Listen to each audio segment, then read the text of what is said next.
Man, Guess who's can back? y'all hear us, ladies and gentlemen? If you can hear us, give us a thumbs up in the chat because, man, I'll just put it that way. Anyway, Everborn, can you hear us, ladies and gentlemen? Microphone check 1 2. I hear you perfectly. Okay. See, you're using the system that just works.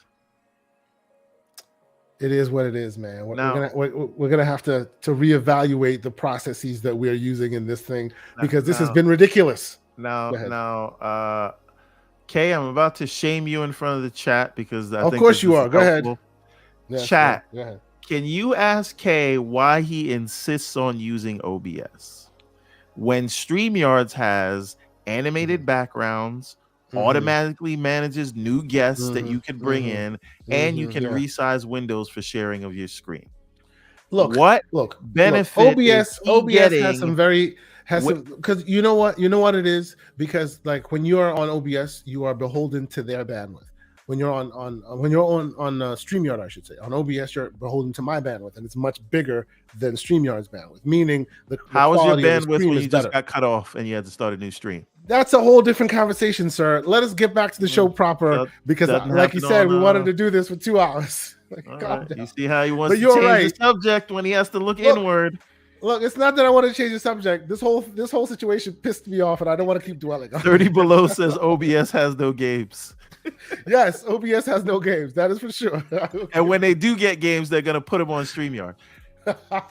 Anyway, so I appreciate those who have joined us back. I know it literally cut our stream and our for the second week in a row.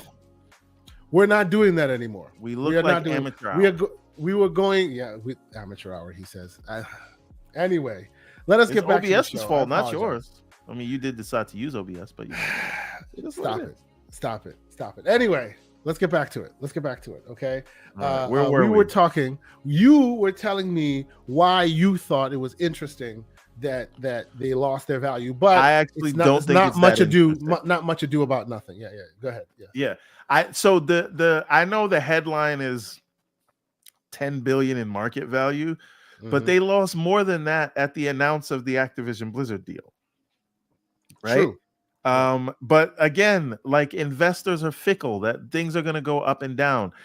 Tesla was $1 trillion company like 6 months ago, and now they're like half that, right? It doesn't, those things don't really matter. I don't even want to look at my stock market right now because I get hurt every time I see it. And they're selling more cars than ever. And I'm about to buy like a third one.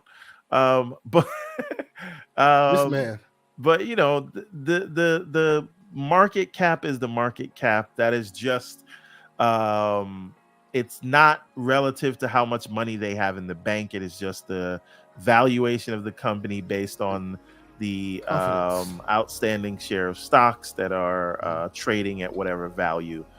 That is a separate thing. Now, I want to be clear, people's investment in the company is based on the health that they think the company has. And so the real story is the sales forecast cut, and the analysts say attributing this to the PlayStation business, and the CEO on the shareholder call talking about the developers and the teams not being able to translate their creative works, or understanding the connection between their creative efforts and ROI, and the words slapping people's hands about not being able to make money, and the words that they had about Bungie and them not adhering to timelines and not really having any consequences for that. And just, the in the future, he said in the past, their first party was designed to, focus on bringing people to the console, but that was the past. And now they're going to use their first party to attract a larger audience. And that's on, wait for it, PS5, PC, and other platforms. Now, well, there you go. Now you're leading me hook, line, and sinker to the other story. Keep going. I told you this whole thing is leading down one specific path. Continue. So JD Gamer had a bunch of super chats earlier, which were super apt. Which yes, absolutely they were. And the media, as well as the Xbox community, and a certain group of port beggars are salivating over Sea of Thieves and Pentiment. Well, that's JD's triple P's, port beg and pony. The triple P's. But in reality, this is the way the world is going, and Sony's seeing very good success on a day and date. So a quick behind the scenes. Like myself and Everborn never come and talk about the stories or what we're going to talk about before the show. Everything you hear from us tends to be live. I come up with the topics, I come up with an idea of what I want to discuss, and we come on the show and he just riffs it off that, right? But literally, hook, line, and sinker, you are telling the tale the tale that I came to spin today, which is we are all heading in that direction, and every story like seemingly is heading in that exact same direction, both on Xbox and on PlayStation side. So that is that. Yeah. It's notable that you pointed in that way, because that's where I was exactly going. Please continue, sir. So we were perfectly comfortable with the idea of Call of Duty continuing to be everywhere, and Diablo continuing to be everywhere, and Overwatch continuing to be everywhere, right? We already knew about Minecraft being everywhere. Yep. So, we already were perfectly comfortable with Fallout 76 being everywhere, and we were perfectly fine with Elder Scrolls Online being everywhere. And so now you got Sea of Thieves grounded in 2 other games. But at the same time, as we said before, Sony's seeing great success day and date in PC, right? With Helldivers. Why is that? Because when the hype is there, it is as available to as many people as possible, right? We see that even though Sony owns Bungie, Xbox still gets all the updates. Yep. Right? Everything goes to Xbox day and date for Destiny. And we know Marathon is going to be everywhere. So those are 3, and then we have MLB The Show. So day and date on Xbox. So I'm threading a needle here. Yeah, go ahead. We have all those games that are in as many places as possible, and you have the COO of Sony, who is running PlayStation temporarily, saying they want to expand on that aggressively. Yeah. Right. And that is because even though they made 10 billion this holiday, only 6% of that, 600 million of that was profit. $10 billion in revenue, 600 million in profit. Those margins are not where they'd like to be. And again, JB1521 in the chat says PlayStation is 5 years behind on Xbox strategy, and we've seen that over and over again. And I'm saying all this to say, the industry is changing, and desperate times call for desperate measures. But when you're making that kind of money, the money that they make, 25 billion a year, and you're only pulling in 5 to 7% margins, that's a scary place, because if you have a down year, then you're losing money. Then you're losing a whole bunch of money. Absolutely. Then all of a sudden, it's basically, that is the equivalent of living paycheck to paycheck in a corporation. You have one down situation, and you have to look elsewhere. You're in trouble. I completely agree with you on that. Question. Yes, about this specific story. When this happened, right, raised a bunch of eyebrows. Some are on the school of thought, hey, this is interesting. Others are quick to point out that other platforms does not mean Xbox. Where do you fall, sir? Well, I'll tell you what I find interesting. Little while back, when Tim Stewart said we're going to put more games on other platforms. Mm-hmm. Those same people said whole slate, right? The people that are telling you now it doesn't mean Xbox. And I'm not saying it does mean Xbox, but what I am saying is if you hear Satya Nadella say the word and, because when he said consoles and Xbox, everybody just assumed that meant whole slate going to PlayStation, right? So if you can interpret the word and in that way when it comes to Satya Nadella, why can't you interpret I it the think same you way should here? be able to interpret the word and other platforms as Xbox. I'm not saying I do that, but I'm just putting people's logic back in their faces and see if it still holds up. Or were you full of it the whole time? Or were you full of crap the whole damn time? Yes, absolutely. So the question is, were you lying to me then, or are you lying to yourself now? Yourself right now. Yes, absolutely. Yes, absolutely. Oh, and of course, the great members of our chat, great members of our community. Even though the gremlins got us, they're still back here. We're over 100 people watching again. Thank you guys so much for jumping back in. J Mac, $5 super chat. He says Xbox is slowly adhering to the industry into no more exclusives. They'll lead. Sony will follow. Xbox is always taking the initial arrows. Hashtag Xbox World Order. So the man is not lying. Go ahead, everyone. What are your thoughts? Well, let's read the other super chats and then I'll answer that, because I think it's a little bit more complex than that. And I do think exclusives will continue to be a thing, but yes. Maybe not like we're used to right now. Yeah, not in the way that some of us are thinking. But go read the other super chats. By the way, FTW, shout out for FTW. He's become a new channel member. We appreciate Hooved hijinks. We appreciate all the hooved hijinks that you will be bound to bring to our community. Thank you, sir. JD Gamer, of course. $2 super chat. He says, no game having pathetic port begging sabotage the stream. Damn. You know what? I can't prove him wrong, so I'm just gonna have to run with that. No, I can't. Absolutely not. Thank you, JD.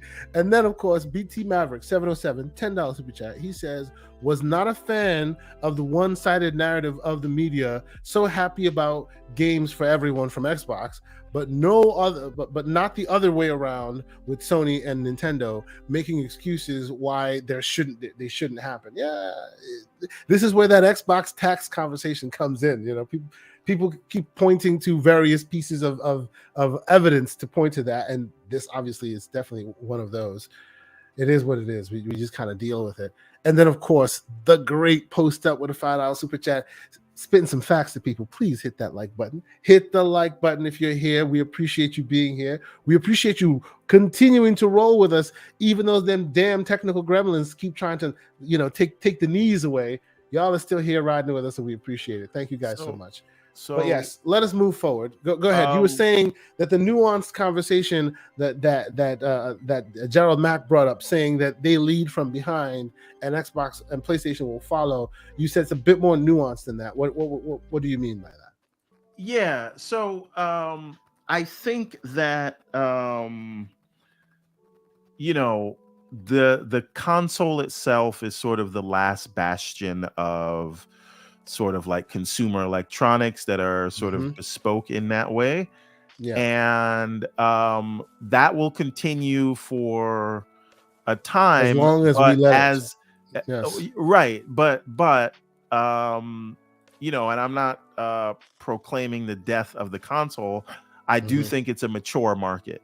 And you aren't really going to bring people in. And the newer generation of gamers, they game on phones, tablets, and PCs. Those are the markets that are growing in terms of addressable market. So at a certain point, you're either going to fight tooth and nail to grab customers from the existing pool of however many 100 million people, or you're going to have to expand to find new customers. And so there's only so many customers Sony is going to take from Xbox and vice versa. And Nintendo's already doing something different. So I don't know that there's much of an opportunity for Sony to take Nintendo's customers, because they're largely talking to very specific, they're filling very specific niches. So they do compete, but in the way that they compete, they're talking to different people, if that makes any sense. Absolutely. Yeah. And so you're never going to find it. This is why, you're never going to find an executive that or a finance guy that says, we've made enough money. Yeah. Right? Yeah. How That's much ridiculous. is enough more? So once Sony's going to, expand to PC first, day and date first. But I think they're going to see that there are certain games, like they see with Marathon, that are just going to make sense to be everywhere. And excuse me, in this new world of all digital, right? How long before we get to a place where the PlayStation is an app on your Apple TV or your TV directly, right? Yeah. And as those chips evolve, as cloud gaming evolves, and I know you might think there's not a lot of cloud gaming, but that's probably because you haven't played it time now, right? Give it time. Yeah. Right. And so if we're in a world where all things are digital, right? Because we are moving away from physical media, and we're moving to a world where a lot of these things these platforms will evolve into apps, right? What will it matter what ecosystem a game is released in? Because what we saw in Netflix, when they were the only ones doing that subscription service, Warner Brothers, Paramount, and Disney had no problem putting their content there. But once that market was fully defined, what they do, they pulled out all of their content, even though it's a digital storefront, and those apps live right next to each other. So I believe that there is a time coming, once we all are fully digital, why do publishers need to go through a specific hardware storefront when they can address their customers more directly? Yeah. So what happens when there's a Take-Two app right next to your PlayStation app? And right next to that is a Ubisoft app, and right next to that is an Xbox app. And so at that point, what is going to be the most beneficial to all of these companies is pulling their content into their ecosystems, and you consume it there, and you'll subscribe to or buy the content you want directly from the publisher, as opposed to in the store you have it today.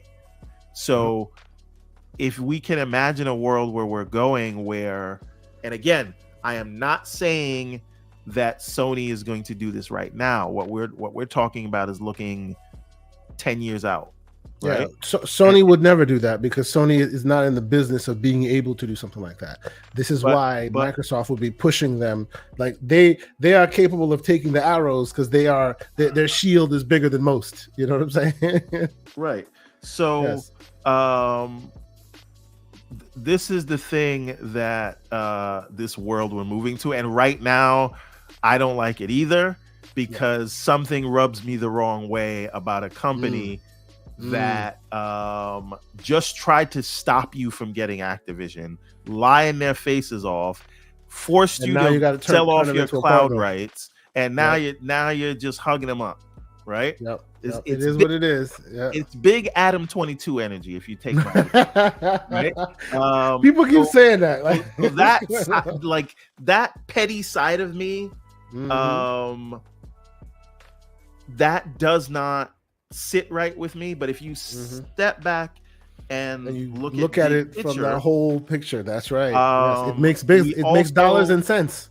We also need to remember that whether we still want to talk about it or not, Microsoft is still fighting the FTC.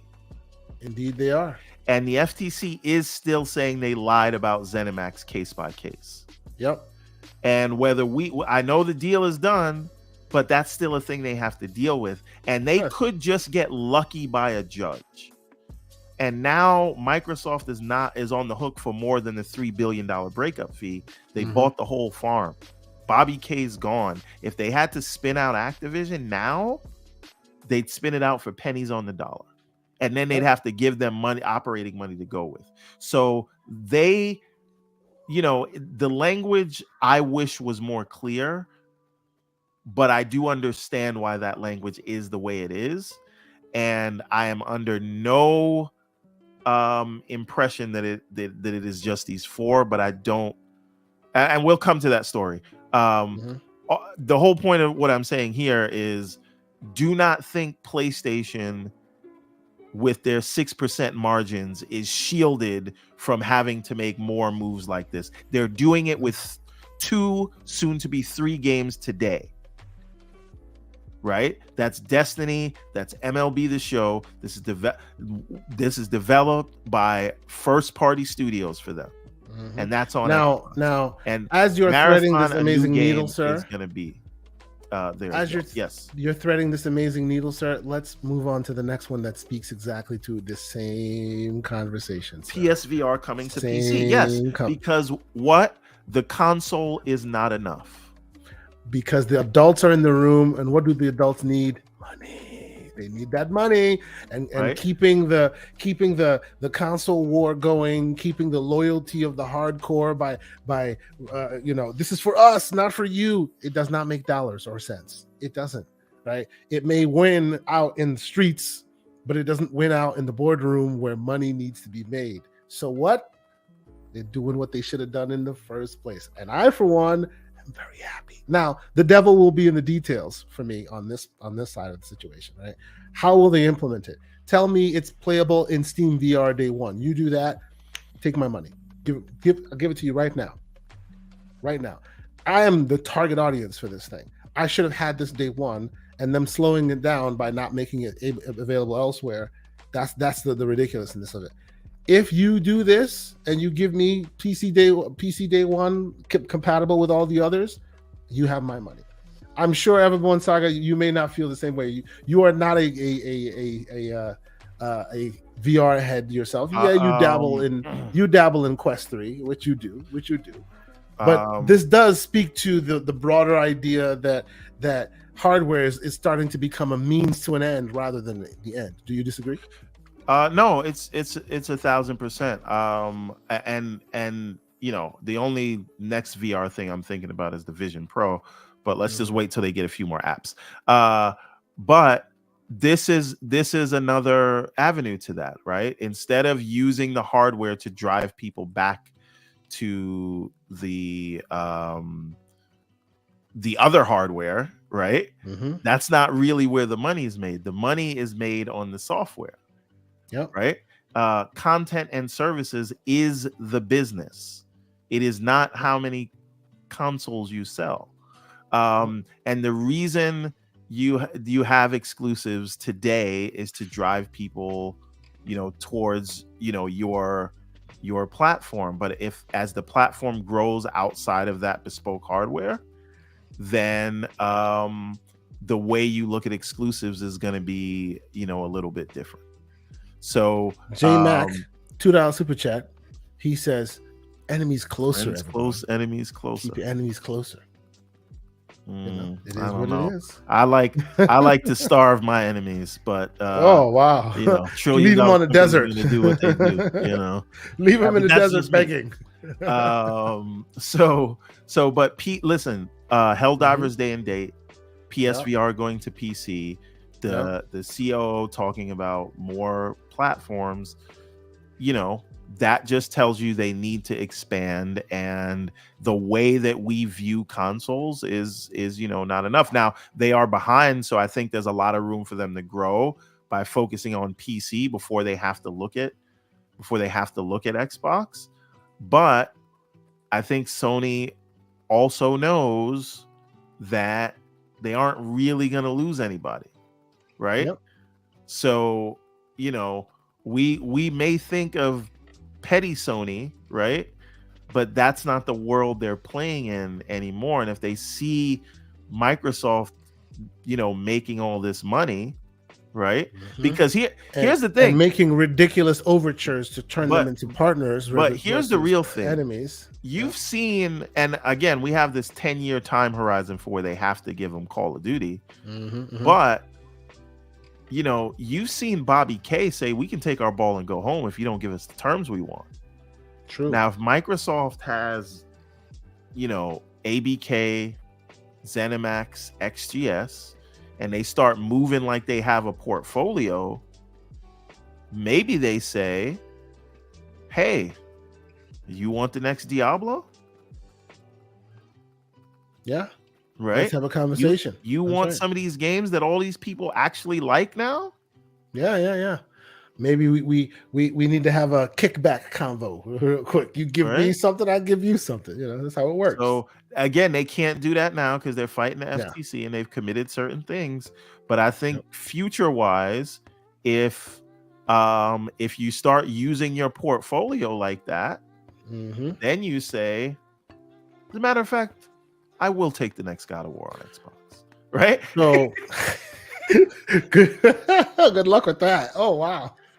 No. Wait a minute. Hold on a minute. You're telling me again, we're talking about a long time from now. Market will change by then. Where we're not talking consoles that are differentiating.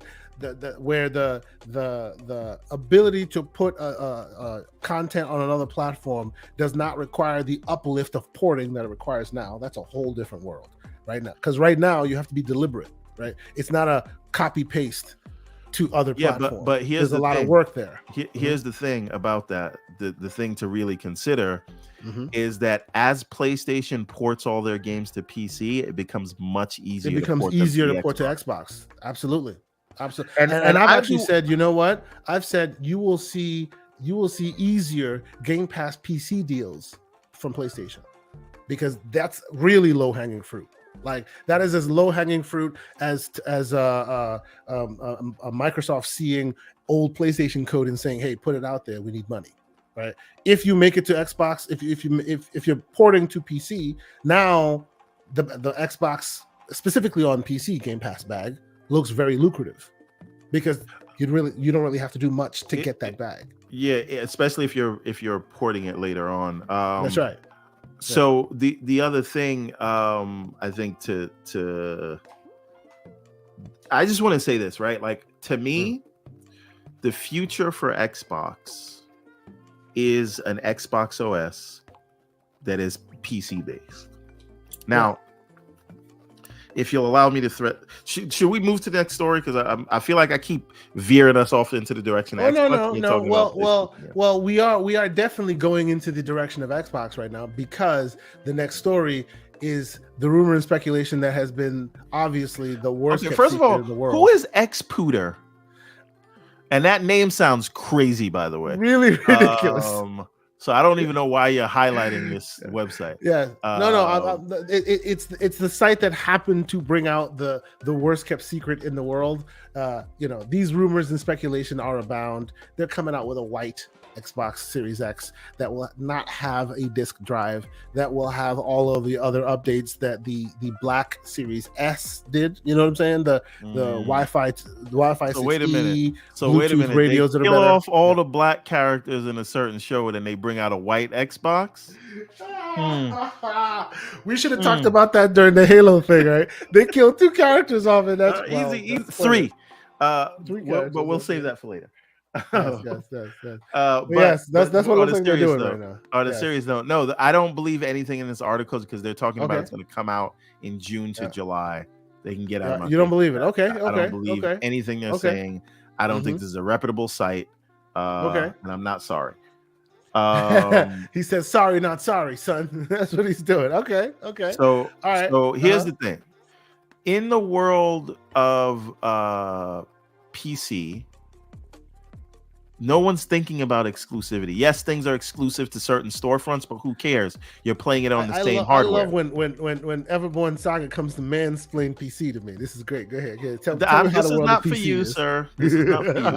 But the thing is, most gaming in the PC world, like 99% of it, takes place in Windows. Right? That's their strength. In the same way that portable hardware was Nintendo's strength. Yes. And in the same way that having access to screenwriters from Hollywood is one of Sony's strengths. It's Sony's strength, yes, absolutely. And so I think that Microsoft should lean into their strength. And if they make an OS, and this is not hard because you have a reference from the Steam Deck and Steam OS to do this. If you make an OS that's Xbox first, that completely obscures and hides the desktop for only when you need to see it or want to see it, I think they can release that as their next console. Now that would take one other piece, two other pieces. It would mean that they'd need to find a way for you to play your existing library through containers or hypervisor, whatever you want to do, however you want to do it. But containerize your old game library, allow you to access it from this PC-based device. And they would need to allow you to sideload games from other launchers, the way you can like in Steam does today. Yes. And it shouldn't matter to them because they don't care what store you go to, according to them.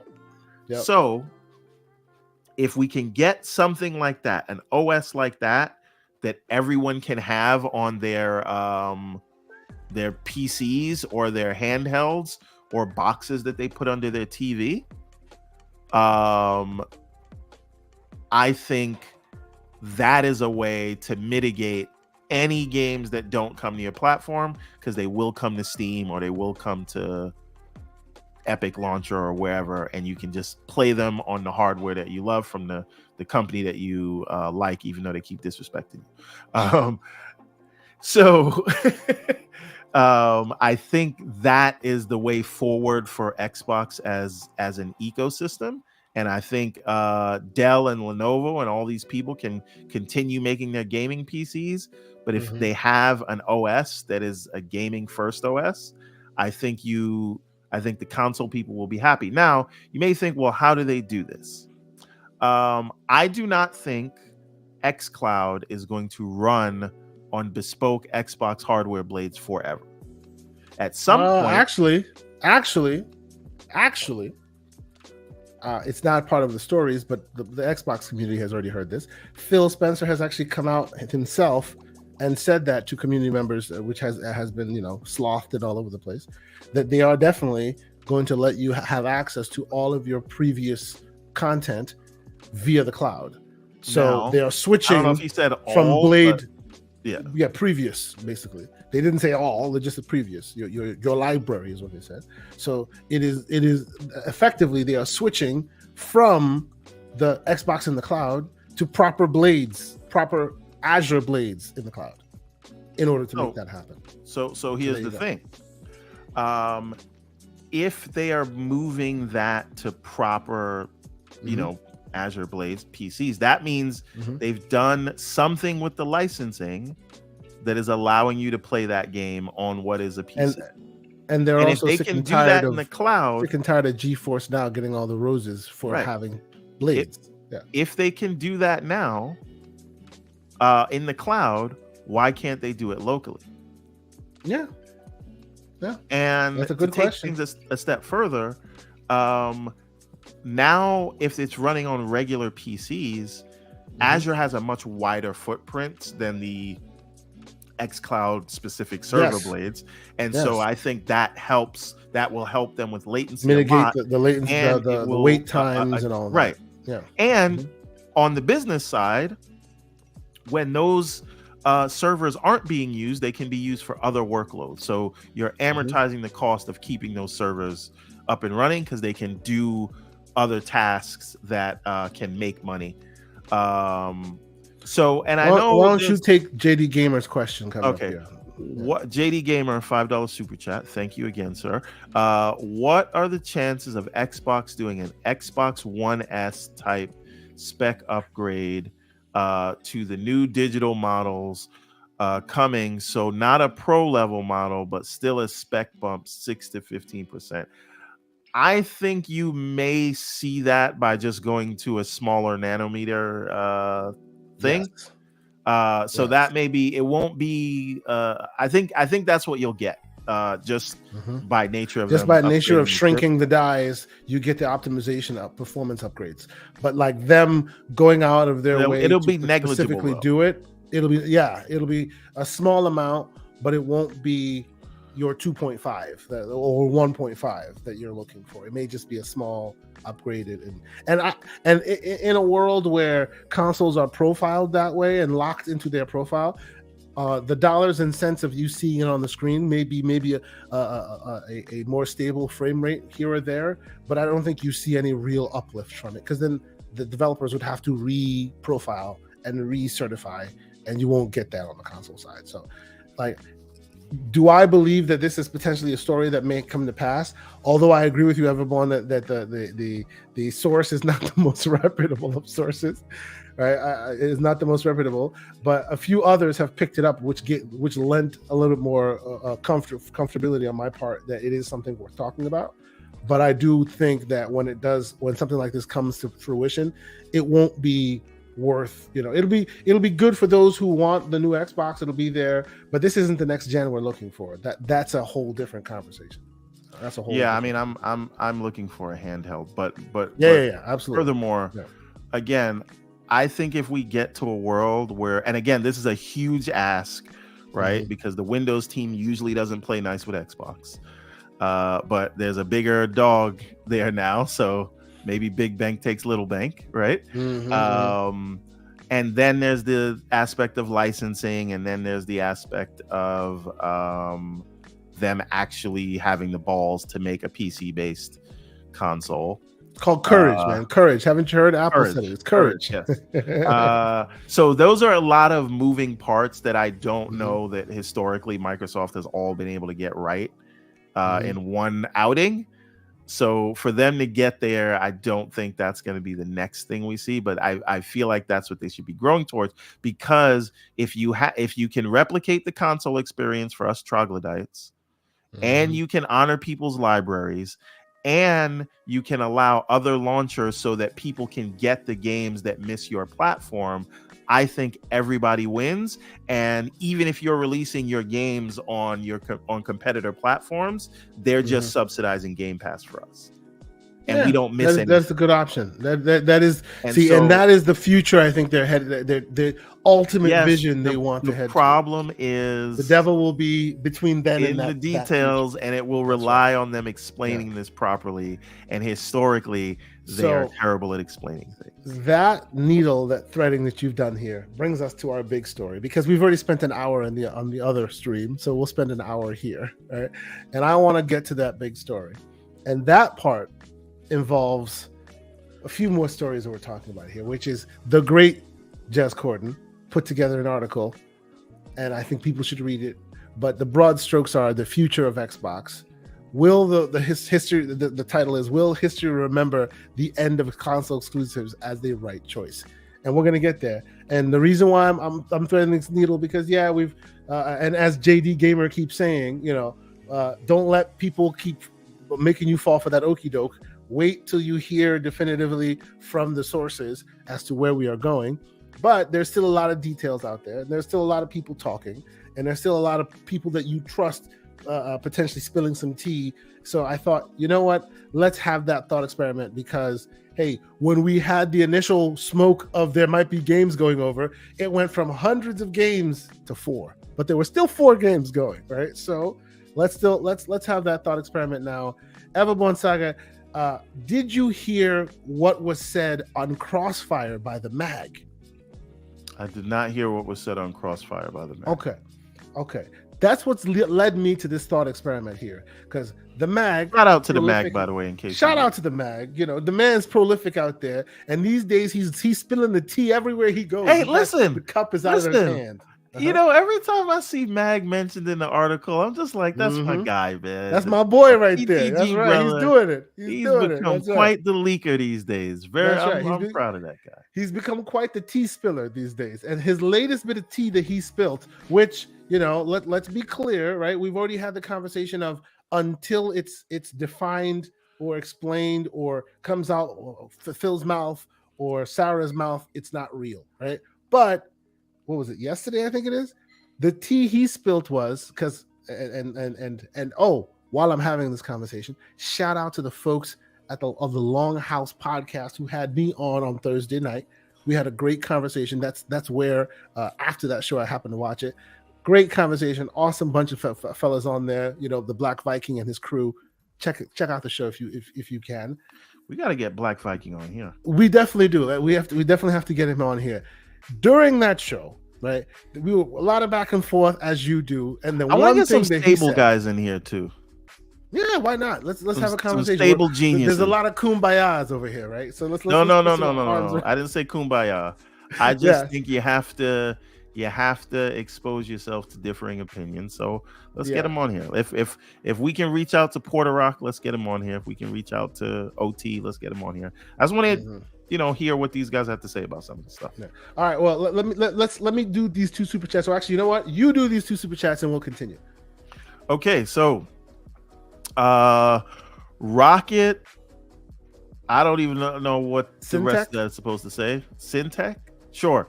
Rocket Syntech. Happy Saturday. Hit the like button. Or your unicorn.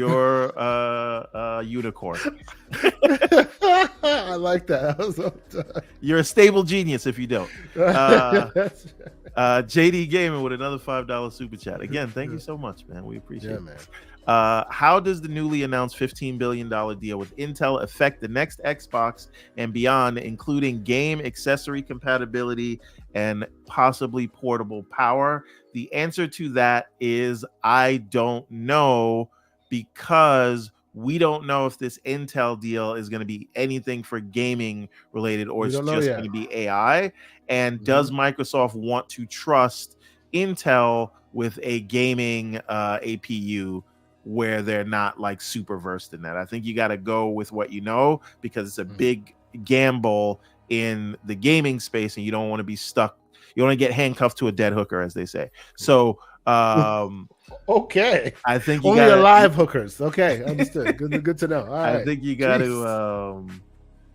Did MJ did something get deleted? What? Okay. Something got deleted. But we read it. Oh, okay. All right. But yeah, I don't know. Yeah, I don't know how that will. I don't know how that will affect gaming necessarily. And outside looking in, I would rather go with a more trusted partner. See what you did? See what you did? Handcuffed to dead hooker. Got to get clipped. Oh, Rocket Scientist, I think is the name. Rocket Scientist. But you go with AMD, you go with NVIDIA. I think they should go with NVIDIA because it's their AI chip deal that is driving NVIDIA, what is soon to be past Microsoft and Apple in a few years. So it's not like they don't have a great relationship. I think they should extend that relationship to gaming chips that they use so they could take advantage of DLSS in portable hardware. I will say, wait a minute. The DLSS like technology is being built into Windows. So yes, and guess what? And will developers use it? Because they have a really good track record of using all the things that Microsoft builds. Listen, address Nate Dogg's statement right here. Nate Dogg, the great Nate Dogg, rest in peace. He says he would love to have a convo with to see a convo with Everborn Saga. In a word, no. But I would absolutely enjoy getting Game Logic, which is Brap's co-host, on here. He's a very smart guy. And even when I don't agree, I feel like I learn something every time I talk to that guy. Even when we disagree. So I want to see if we can try to get him. He's a genuine thought thinking person. Game Logic, if you're listening, come hang out with us. I'll hit you up in the DM. Absolutely. But yes, let's get back to I think there was one other thing we had to. There was another question in the chat that we were supposed to answer. Okay. Oh, Lucius Augustus says NVIDIA would be a very bad idea. Why? Because I would think NVIDIA would be a bad idea because NVIDIA has been notorious for okay, but why are they such a great partner when it comes to AI chips? Because it's in their best monetary interest. right now. Right. Does NVIDIA want to mess that up with the third largest business in Microsoft? That's probably, you throw your weight around a little bit. You're making that many, especially when they're now ordering chips that they designed from Intel. Does NVIDIA really want to mess up? Because listen, NVIDIA's stock value right now here's the deal, is though. almost entirely due to that deal they have with Microsoft. The AI. That's right. Yeah. Here's the deal, though. The reason why that might also get NVIDIA on board is this deal is to inoculate themselves from the next time there's a chip shortage, right? Because when there was a chip shortage, that was solely because of TSMC being the number one and basically the manufacturer in all of chips, right? So everyone, even the ones that have interesting reference designs that are unique and all that, go to TSMC for getting it factored. So this deal with Intel is seemingly creating their own manufacturing sites in the US also, which is so totally interesting because that brings that manufacturing arm to the US for once. So that could diversify the portfolio. So AMD is no longer, well, not just AMD, but the TSMC being no longer the single point of failure anymore, right? So to your point, everyone, I am not sure that this is a play in gaming. It might be a play in ARM and Windows 12, and they're looking for a partner to start that ball rolling. Not sure yet. Windows 12 should technically have an Xbox mode, so kind of that would make it a. We need to see more, right? We need to see more before this is clear. But okay, let's get back to the topic at hand, right? Let's get back to this topic at hand because I feel like the articles that have been read and all this and that have been spun and what you're seeing here from Jez Corden and a few other folks and the mag that I was talking about, the mag literally said, and what led me to talking about the Longhouse podcast, they were saying on that show, as long as the tentpole titles are exclusive, they're okay with everything else the Xbox does, right? So tentpole titles. And what are the tentpole titles? The tentpole titles are your hamburgers, fries, and a shake. Continue. This is the last thing I'll say on this last NVIDIA topic, just because I want to address Lucius.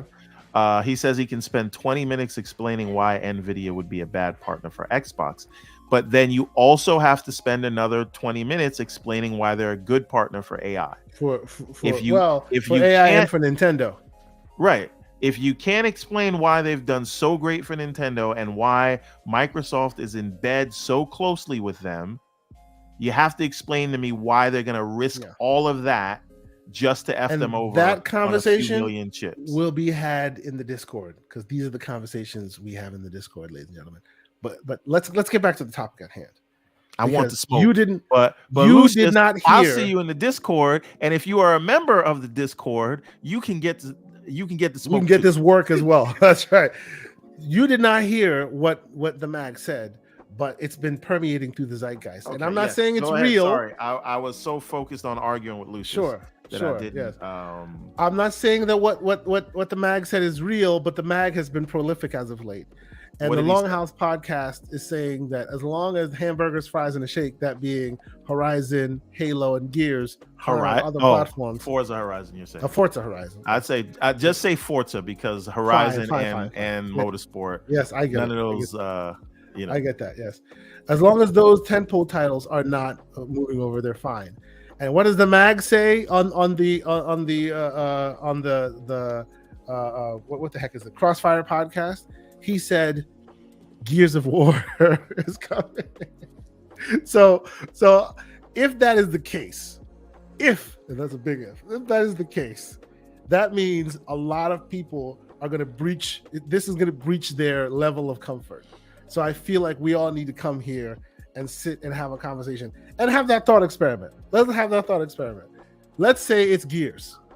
Let's say it's not years from now. Thought experiment because I don't want this podcast to be another microphone for spreading out fear mongering and all that other stuff. This is not me spreading the fear mongering. Talk about he's put it out there, so I'm thinking it doesn't matter. But that's us putting it out there more. I don't want to do it. I don't think we should do it. What I do think we can talk about, though, is this article that Jez is talking about. And that was a symptom of this. The right exclusives in general, right? Because that brings up that question, right? Even if your tent poles are not exclusive from this process, right? Wait a minute, Kay, you're acting like Idle Sloth is not out here with 1,001 eyes ready to clip. Sure, but we're not talking about anything new. We're just No, commenting on what has been How said. many times you gonna fall for this? How many times you got to get slothed before you learn? Fine. Let's not go there. That's fine. But Kay Asante said. Kay Asante said that I heard I was watching Crossfire. That's what happened. I didn't hear nothing. I don't believe Mag said that, and I don't believe it. That's the way we're going to end that. Now, exclusives in general. Talk to me about this Jez article. In general, if we live in a world where the tentpole titles are no longer exclusive from this potential, right, and everything is potentially on the chopping block, do we need to circle the wagons? Do we need to take a brother around the arm and say, it's the end of an era, let's talk about it? Because I feel like we're slowly rounding the third base of that conversation, and this article really speaks to that. I don't know if you've had a chance to read through any of this stuff. Just give me the cliff notes, or maybe we can do like a basically it's everything we're talking about now. It's co-pilot explanation. It's everything that we're talking about now, which is the moves that are being made, Hi-Fi Rush going to other platforms. It's Kelly, what is it, Lombardi? Kelly Lombardi, the one of the marketing managers at Xbox, basically promoting PlayStation 5. It's a lot of the overtures that Microsoft is making that looks like they're looking beyond the console platform, right? And those who are console platform mains are getting very worried. There's a lot of that. Consternation that I'm seeing in the community. Do you still think that is much to do about nothing, or is there a sea change coming slowly? I think historically Microsoft reads an Excel sheet, sees a trend, correctly predict, and then they fall haphazardly on their face down the steps, shoot themselves in the back, stab themselves in the foot, jumps off a bridge into the future. And I've seen them do this time and time again, even though they were right, but there's in such a rush to get to the future that oftentimes it backfires on them, and their competitors get all the benefits of the right predictions that they make. So I do worry that this move that they could potentially make could be another one of those situations. However, we cannot live in the world of the theoretical. We can live in the world of the right now. And right now, exactly. Yes. Sea of Thieves and Grounded, I do not care. They make sense to go where they're going. Well, slow down about Hi-Fi Rush. Slow down. Sea of Thieves has 35 million players, and this could be their next major service game. There's no one doing what they do, and when they try, they take a decade and then they fail miserably, like Skull and Bones, right? But Skull and Bones is everywhere, and Skull and Bones is starting off slow, kind of like Sea of Thieves. It could get better, and you don't want somebody. Ubisoft. Look at Ubisoft's history. They always start their service games as trash, but then ultimately they make all the money. They will keep working at that thing until it becomes crack to those who like it, and you see that with all of their service games. So this is they don't give up on them quickly. This is what I mean. That game could take off, and you need to be on those other platforms with this game. And again, it's a service game. And I'm sorry, Sea of Thieves does not have the same association to Xbox that a Halo, Gears, or a Forza does. I will push back on you on that. That's not in your bubble. But in many bubbles, it does. Yeah, but in my bubble is the people who are listening to this now, and in my bubble are the people who are upset that this is going. Because most Sea of Thieves fans will tell you we're happy that more people are going to come experience this thing. I've seen Sea of Thieves people say opposite, but continue. Get me a hardcore Sea of Thieves, and I mean somebody who really plays it. Do you someone have who has a tattoo of a pirate on those people are happy about this. Listen, it's a service game, right? Yeah. And Sea of Thieves going is not the same thing as a Gears of War or a Halo going. I'm sorry. 35 million could grow to 50 million. I mean, it could grow to if you want to say the service game route, the multiplayer of Halo is so a service game. No, it is. No, because again, that has an association to the brand like no other IP that Xbox owns. Right? So what the people's concern is that this will destroy the brand. And Sea of Thieves does not do that. I don't care how you cut it. And neither does Grounded. Yes, it launched originally. Yes, it was made by an Xbox game studio. But what about Pentiment and Hi-Fi? Nobody about Pentiment. Hey, now, I was about to say, before you say anything, be careful, because you know the director has already blocked you. That's probably why. But shout out to Josh Sawyer. The thing is this. And Inferno in the chat says Sea of Thieves carried Xbox One. Let me ask you a question. What engine was that built in? Sea of Thieves. Does Sea of Thieves have a bespoke engine? It does. It's the same engine that they're using for what do you call it? Well, no. That's not true. You're right. You sure it's not Unreal? No. I don't think it's Unreal. I will quickly look into it, but I doubt it's Unreal. But continue.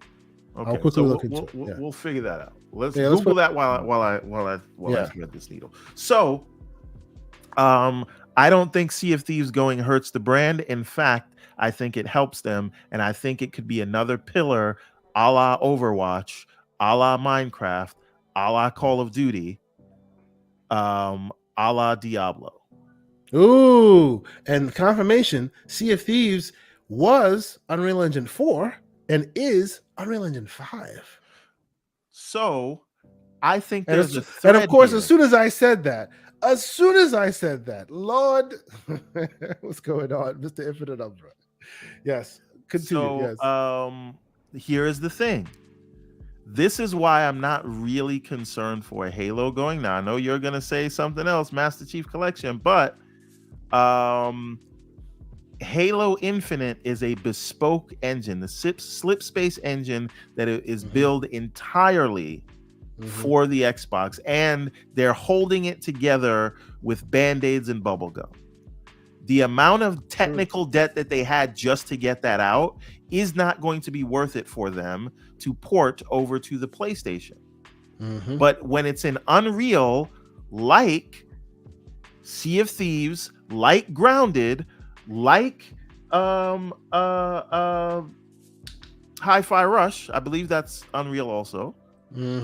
It's easier to port. Right. That's why these things are being ported. Now, and remember, those were third-party efforts before they were bought, so that's why they would opt to go third-party, make it opt for Unreal. It makes it easier. We're talking about to port to all the Pentiment and what do you call it? Not Sea of Thieves. We're talking Pentiment and Hi-Fi Rush. Yeah. So again, these things, if you really step back and look at it, these are good candidates. They're service games. And again, let me ask everyone in the chat this. What separates Hi-Fi Rush from Psychonauts 2? Psychonauts 2, which nobody had a problem with being everywhere, is a Game of the Year nominated game. It originated on the Xbox. The Psychonauts 1 is only on Xbox.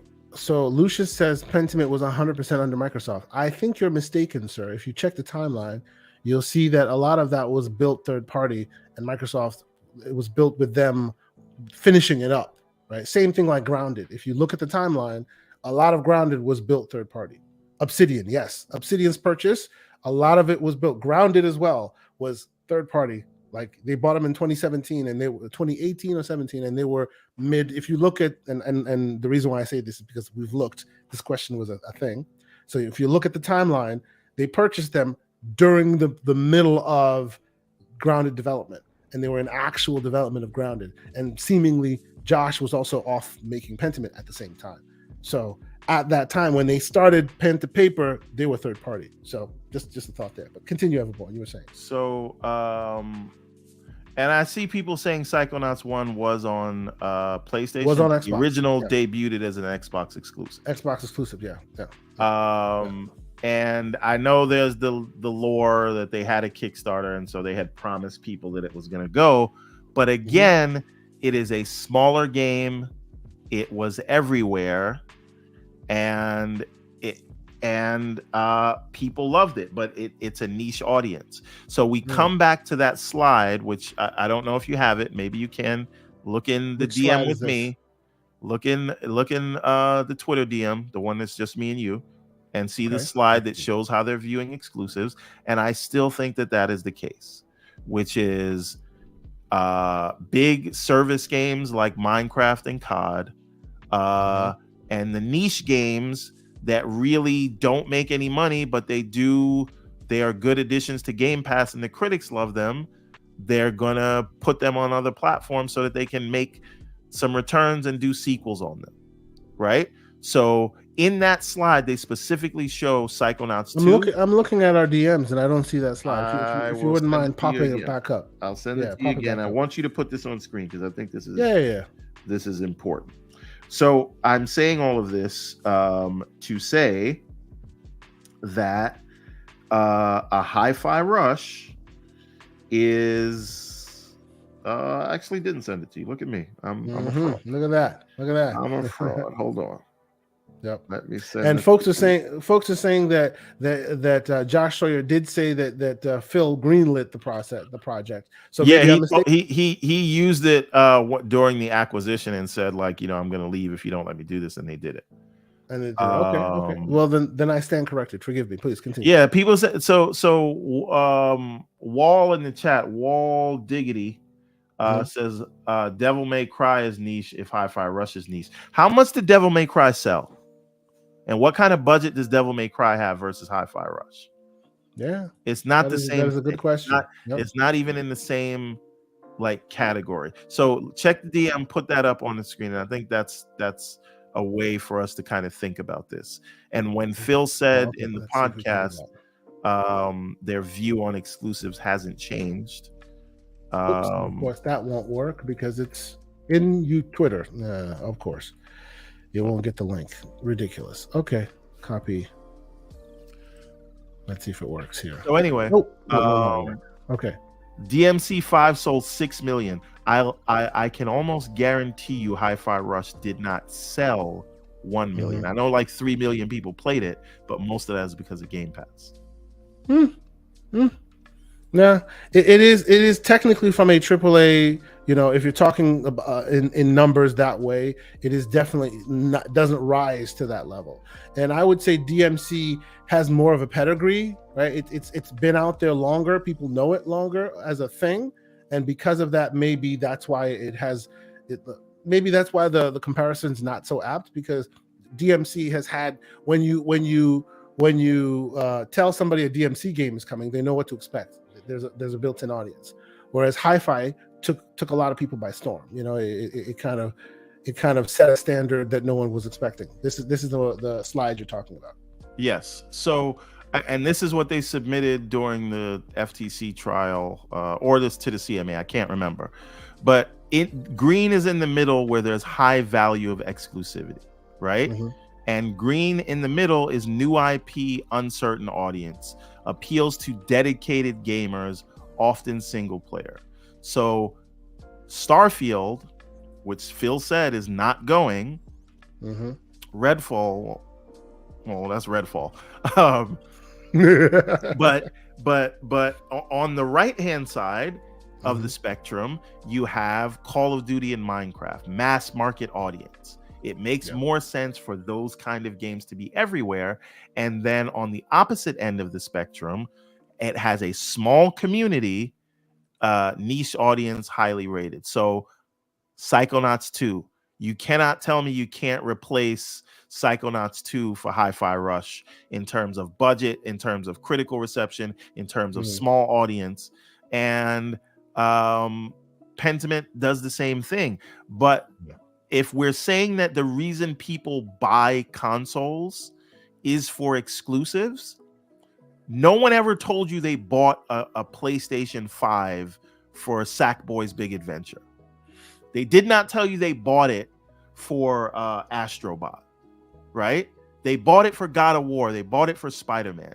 And so the games like God of War and Spider-Man on the Xbox side, the Indiana Joneses, the Starfields, the Hellblades, those are the things that sell consoles. So those have value in being exclusives. And that is where we are today. Will that change? Will there be more that blurs this line? Knowing Microsoft, absolutely. But where we are today, where everyone's telling you the sky is falling, the games that actually sell consoles and drive subscriptions are the one that are valuable for them to keep exclusive. Yeah. And so I don't disagree with that. I don't disagree with that. And JD Gamer, $5 super chat. He says Phil said there will be fewer exclusives, not that they'd get rid of exclusives entirely, because the Xbox console will stay the best way to play. So and this is the thing. Everyone wants to overly simplify a very complex business. It is the reason you still hear about console sales, even though you know the business is content and services. Right? Yeah, so we can have a world where Sony sells more consoles. Everyone talks about that. But Microsoft has higher margins and makes higher profit with which has happened many times already. Yeah. And I mean, that is a factor that most people don't really talk about, and we talked about a little bit of that today, which is that the numbers of Destiny 2 players on Xbox outshine the numbers of Destiny 2 players on PlayStation many times, which is very, very surprising when you consider that the PlayStation pool is much bigger, right? So there is more potential of getting more players there, but by and large, some of these games that you've seen, a lot more Xbox players have gotten galvanized and tried it than PlayStation players would, even though the pool is smaller there. So all that makes this whole conversation far more nuanced and not just so simple and clear and cut. You know. So Stanley Buffington says, why would you believe anything Phil says at this point? And I think that's an excellent point. Oh See, boy. What even though I still agree with what I'm saying, which is this seems to be how they're looking at exclusives, is what they told the regulators or how they look at it. And the fact is there are certain kinds of games that sell consoles and other ones are nice to haves. The nice to haves, they're going to try to make money, and the big mass market things, they want to be everywhere, right? But you can let other people dictate how you feel about this all you want, right? I'm not listening to anything that Phil says. I am listening to what I think will make them the most money. Now, if their goal is to walk away from the Xbox platform, then yes, everything goes everywhere. Who cares? I don't think but then everything would have gone everywhere. Everything would have gone everywhere. It takes time to port it, and you have to. That's an expense, and I think that's why they're starting with the Unreal games, because those are the easiest to port.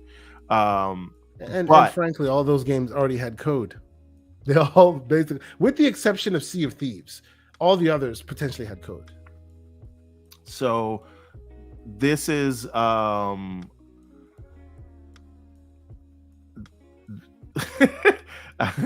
at Able114. Able114 in our chat saying, who should I believe, Phil Spencer or pathetic port pegging ponies? Difficult choice. That is a Sophie's choice, sir. It's a difficult thing. And so, as long listen, if this becomes a Windows Phone situation, because I've been there, so let's talk about the other side of it, right? Yeah. I've been on Windows Phone when they started saying we have Office, we're going to port it to the iPhone and Android, and we said, okay, fine, it's everywhere. But then Office started getting more updates on iPhone and Android than it would on Windows Phone. And that's when I knew the writing was on the wall. But we are not there yet. So I don't think they want to walk away from their platform and ecosystem. And if they start talking like that, then yes, I'm right there with you. But right now, with the games that the 4 games that they're talking about, and I do think there are more that are next. For example, Flight Sim is a perfect game to go everywhere, right? Service game. It has its own economy. It existed before Xbox. That can go everywhere. And it only recently came to Xbox. True, And it's so more off game than it is an Xbox. And you guys all know how I feel about Killer Instinct. That should have been everywhere. Because if Street Fighter 6, the creme de la creme of fighters, the king of the hill in terms of fighters. We're gonna keep fighting on that because I will still say Mortal Kombat says hello, but continue. Yeah. Sure. And so does Mortal Tekken 8. First of all, no. Tekken is not bigger than Street Fighter. Stop your nonsense. But okay. 92 meta. The game has been out for 8 months and it can't sell more than 3 million. What do you think Killer Instinct is going to do? It's a niche genre. Sony. Well, but let's be fair. Killer Instinct is now free to play. So even in its console exclusive format, it's free to play. So, well, and even there, it's free on PC, free to play on PC and on console. So you'll never be able to get that apples to apples comparison because I doubt they release the new version and they make you pay for it when they've already gone free to play with the past version. Or do you think that would happen? The new version of Killer Instinct shows up and they charge you $70 for it? Wait a minute. Stanley Buffington says, Everborn, remember, games will be playable, will be only playable on devices. Those weren't the words he said, though. Yes. Like, you should get the real quote before you hit me with the "come on, brother."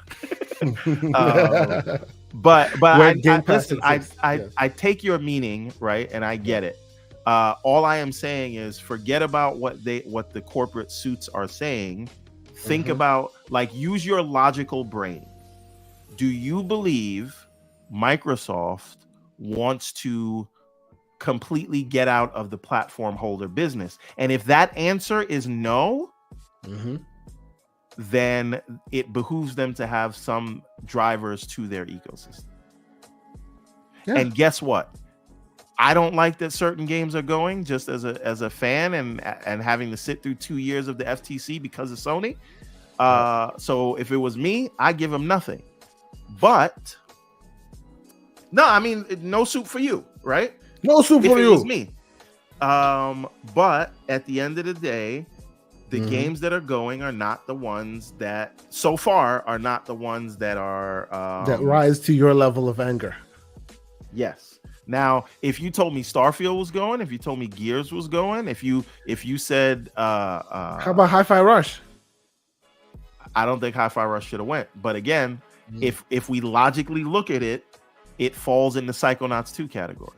It does. So as much as my fifis and my emotions don't like it, I get it. Yeah. But at the end of the day, Starfield drove a crap ton of subscriptions and content. And it even charted in sales as well. So yeah, absolutely. JD Gamer, $2 super chat. He says in all caps, expect tentpole games to remain exclusives. Well, here's the problem. I think this is what Stanley is alluding to. What happened when that tentpole game does all it's going to do? Yes. Meaning, you leave it on the shelf, or do you send it out to make more money for it? In the first year or two. It drove console sales in the first year. And now it's dried up. Playing it anymore. Do they then go and port it to the other places? That, to me, is still a concern. So you want them to just say, okay, you know what? Because it's far more important to keep our image or to keep our brand identity. So brand even though confidence. Even though this game could go elsewhere and could make money on those platforms, we're not going to do that. We're going to keep it here because it's far more advantageous for us to keep it here. Is that what you want? But I don't know the answer to that, right? Yeah. So we said we're going to have adult talk. right? Yeah. The question that we really have to all have to look and ask ourselves, right? Is Microsoft right or are we right? And you have to ask yourself, why do you think it's a bad idea to port these games to other ecosystems? Right? I can tell you why I think it's a bad idea, because I think it will destroy the brand. I actually think Microsoft is. I think we are right today, and Microsoft will be right tomorrow. We're both right. Yes, but will they live to see another day? To fight will they live day? to be right? Will they live to be that day when they are right? Yeah, that is the question. Yes. You guys may not like it, but Donnie D was right about 90. Yes, he was 95% of them, and he had AAA exclusives on day one. Even on Connect, where people hold that around his neck. Even on Connect had a visual element and an audio element. Yeah, he was wrong about the visual, but he was definitely right about the audio element. Here's the thing, Games Inferno. Yes, they were right in 2013. Is most of your library not digital? Are we not all walking around with cameras stuck in our faces all the time? Yep. Right? Yep. Are we not clamoring for more adaptations? If Connect did not exist, your iPhone would not have face unlock, because literally they shrunk the Connect tech to give you face unlock on iPhone. Same company. So we all want TV adaptations. We're all always online. We're all building digital libraries. All of that was correct, and he had the games to boot. Yep. The first didn't know how to message it right. years of the Xbox One generation, there were more AAA exclusives. So was he actually wrong, or did we all fall for the okie doke that we're letting the media do to us again? And Mr. MJ Dark in the chat with $2 super chat. Thank you, sir. He says, remember, it only matters when Sony does it. Now, he's being facetious, but let's talk about that for just a quick moment, because it does beg a little bit of a conversation.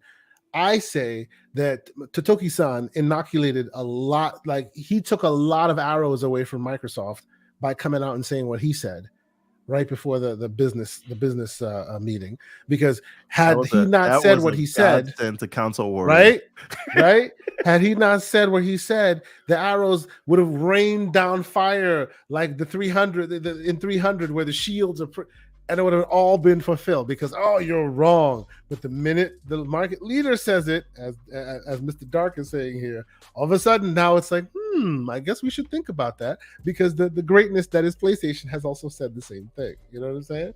So I think it does beg. He's making a facetious point, but he is onto something, right? As they're all moving lock and step into the same direction, you can't help but agree with you can't help but contend with the content of what that's being provided to you, because at this point it's not just one side saying it and you not believing them. It's the whole market. It's both sides, right? JD Gamer, $2 super chat. He says, by the way, port begging ponies still got no games. And he says that in all caps, of course. Thank you, sir. So I appreciate it. So just to continue yes, down the point, if for this to play out, right, does moving these games over damage the brand? Right? So one of two things are going to happen. It's going to be that we are correct and it does damage the brand, so they will be forced to pull it back. Yep. Or it is going to work and the brand will be stronger and the brand will be healthier, and we'll still get our AAA games, and Game Pass will continue to be great. So either outcome in the long run, I think y'all be fine. Yes. Right. Yes. So that means they're gonna. We're right, and they fail, and this blows up in their face. But that I hope it does. Has a piece that you won't address, and I keep making you address it. And by the way, shout out to the 200 folks that are watching this live. Please hit the like button if you haven't done so. Consider subscribing if you're new here. Appreciate y'all for being here. 205 now. We're just climbing. That piece right there of you acknowledging that they'll pull it back if it goes too far, or they'll go full bore if it's successful. If they end up losing money, remember, money is the driver of this. Yes, but that key also purports that then means you must trust or have faith I trust in nobody. the SMEs that are there right now No, it doesn't. to calibrate. Let me finish. Okay. To calibrate it enough so that when it is going too far, because remember, the non-SMEs of gaming there, the non-Phils, the non-Sarahs, the Matt Booties, without them, these guys don't know the gaming market. So they don't know if they're going too far. They have to depend on their SMEs to tell them they're going too far. So if you're saying that you have faith that they will pull it back if they're going too far, that means we should have faith in those SMEs. Am I wrong? Or it will blow up in their faces. Or it'll blow up horribly in their faces. Right. That's right. And they will get exactly what they deserve. I will laugh at them as they burn. Exactly. This is my point. This is because what you're saying there. That's the plane I've been on for a long time. I just want to see it. If it blows up, I'll just be like, okay. I am the type of person who will throw an I told you so party. Oh, yeah, absolutely. Absolutely. And I will tag all of these people and say, look at you now. Mm-hmm. You should have listened. So this is the thing. As gamers, we are going to be fine either way. I believe this chart here, or bar graph, whatever you want to call it, the spectrum is how they're going to do it. And I don't think anybody really should have an issue with this. As long as you're tent poles, as long as there are sacred cows, I don't think, And I will read this. I'll read this super chat by MJ Dark, but I will say they are missing a piece to the puzzle, right? Because when we speak to someone like Lucius Augustus, who has a very strong point in saying, what about continuing my library? What about, making sure that my investment continues and it doesn't leave it stranded on there? Although I have faith, and I will say that, although I have faith that they will have a method to address it, they haven't really spoken to that method just yet. So it is still a thing that we're just kind of assuming and hoping that they have accounted for, or else there's a world where the consoles go away, right? In maybe we'll say 2 generations to come. Let's just say that we're spitballing, right? And then your stuff gets stuck in the past. Like today, right now, Oculus Rift has amazing, Insomniac games that live only on the Oculus Rift, were never ported anywhere else. And because of that, they're stuck in limbo forever. Right, even the Quest can't get access to them unless you pay. You boot up the PC version, go into your old library. That's the only way you can play it. They have a back compat with the PC, but if you don't have a PC, all those games that you bought there kind of become stranded there, right? Which is a fear that people potentially have here. What if we move beyond the console? What happens to my library? And I honestly don't think they've really crystallized that vision just yet in that. But okay, MJ Dark. $5 super chat. He says, okay. I want to ask a question before you read that. And this is, I need everyone to look deep within their soul. Look within your soul. If they find a way to preserve your library, meaning whether the console exists or not, you can access your library. And let's say you can do it in a local way, but it will have to be like on a PC or something like that, and they'll just use emulation. But your library and your purchases are secured, right? If they do that, is there still an issue with whatever they do? Well, that's exactly my thing, right? Like people are presumably coming up with their perch from where they're sitting in their perch, the potential issues, right? And as you do as well, we go back and forth with Lucius pretty frequently about his concerns and a few other people and their concerns. And it looks like some of the beyond the I want them to beat PlayStation because I want them to beat PlayStation. That is your the 10-year-old in you coming out wanting them to. No, that's because you had to sit through 2 years of reading court cases and doing all this. I get that, but that's a you problem. Don't give them nothing. Still a you problem. God damn it! No, I'm joking. But you see, I'm only half joking, but yes. But beyond that stuff, the actual valid consumer concerns of where's my library? Where are my old saves? Where are those things that I have invested in? You've promised me that it will continue to live. I hope they address those, because if they do, like you're saying, if they're able to find a way, then what is the issue? Then the only concern are the console war concerns, and I turn a blind ear to that one. That I don't care about.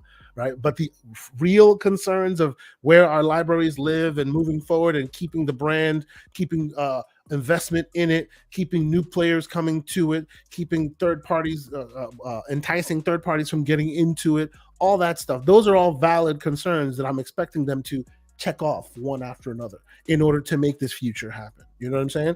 That's the reason why I want to have this conversation. I want to kind of cut through the BS of the console stuff, because that stuff, whether you like it or not, will change and you'll have no choice in it. But your valid concern as a consumer, as far as keeping your library alive and all those other things we discussed, that is very much fair game to talk about. All right. Well, read Dark's super chat, and then let's go to a comment that Live Supremacy made. Okay. Well, MJ Dark, $5 super chat. Thank you, sir. Oh, as always, he says apps, movies, and programs exist everywhere. What keeps us on Netflix, iPhone, Android is what the platform gives us in value. Game Pass day one is key. So, well, actually, let me expound, because I know you feel differently, and I am on MJ Dark's page here.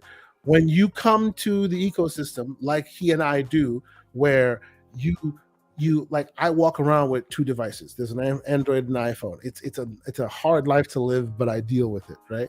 If you live in a world where you've had no choice but to DIY it yourself for so long, none of these move the needle for you. And what becomes important is the ecosystem beyond the content itself, right?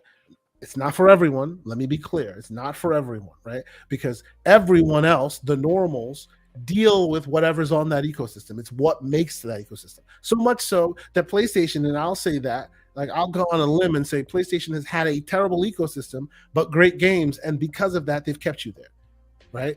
Like it's one or the other. You either have a great ecosystem or you have exclusives. You have to give people a reason to be there. And historically, they've been exclusive content, right?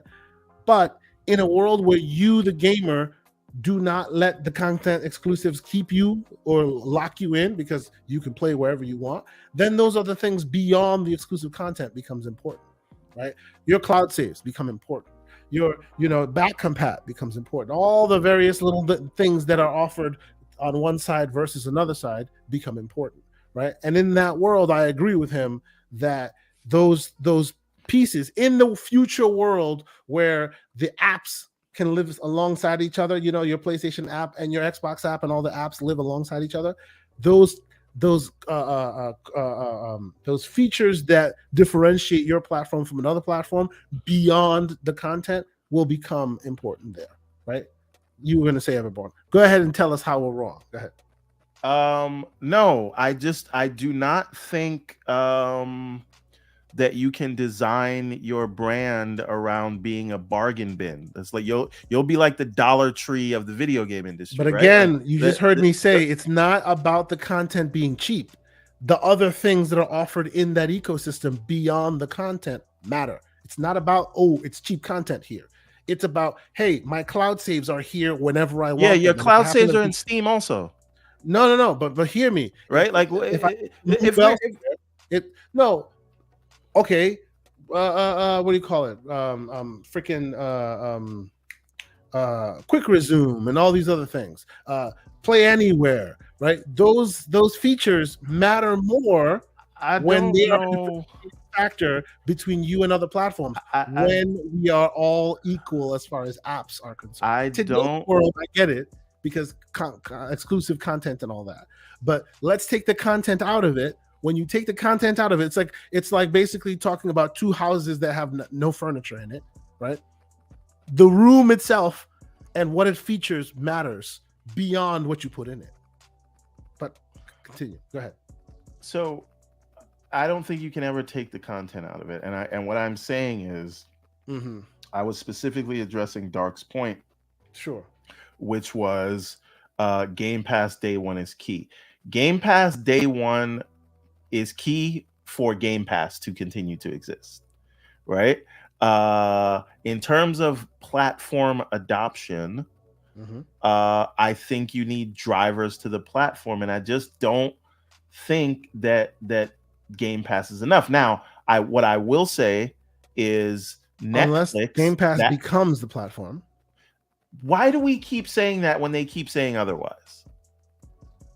Because because their actions do different things than what their words are saying. No, That's why we keep saying otherwise. I think this comes back to us trying to overly simplify a complex business model that is multifaceted. Game Pass is one part of it. It's its own entity. They have a certain number of input. They expect a certain ROI, and that is what that business is. But in no way do we say that Disney, their whole business is Disney Plus, even though they have Disney Plus and they're trying to drive people to Disney Plus. They are still releasing things in movies. They still have their parks. They still have their VOD stuff that comes to iTunes and Amazon and stuff like that. So you won't say Disney Plus is their whole content strategy, because it is not. And we should stop saying that Game Pass is Xbox's only or the only thing that they want you to do. It's a thing they want you to do. It's a thing that you're trying to grow, but it is not the whole of the business, and it will never be. Black Ronin 357 $5 super chat. He says, always remember gaming is a digital entity and it just needs a safe storage format to use. Microsoft has Azure, has OneDrive, has Azure to help people move their library. So speaking to the idea that eventually they may crystallize the vision, showing you how they're saving your library, and then in so doing, moving you forward without worrying about maybe the hardware getting left behind. That I think that's the point he's trying to make there. JD Gamer, man, is super prolific today. $5 super chat. He says, did y'all see the latest Pactor Factor? What can Xbox do to win the console war versus what they need to do to win in gaming? Exactly. Like I've said that, JD, many times, and I didn't see the Pactor Factor, but I've heard him say that as well, and I agree with him. I've said it the way I say it is the company's their barometer for success is different than the consumer's barometer for success. The consumer's barometer for success has been console war for a long time, because that has been the marketing that has been cultivated by all the gaming, the media, like everything becomes a dog and pony show, right? Even when they had E3, it was who won E3, right? They always make everything a dog and pony show, a back and forth. And you can thank Sega for that.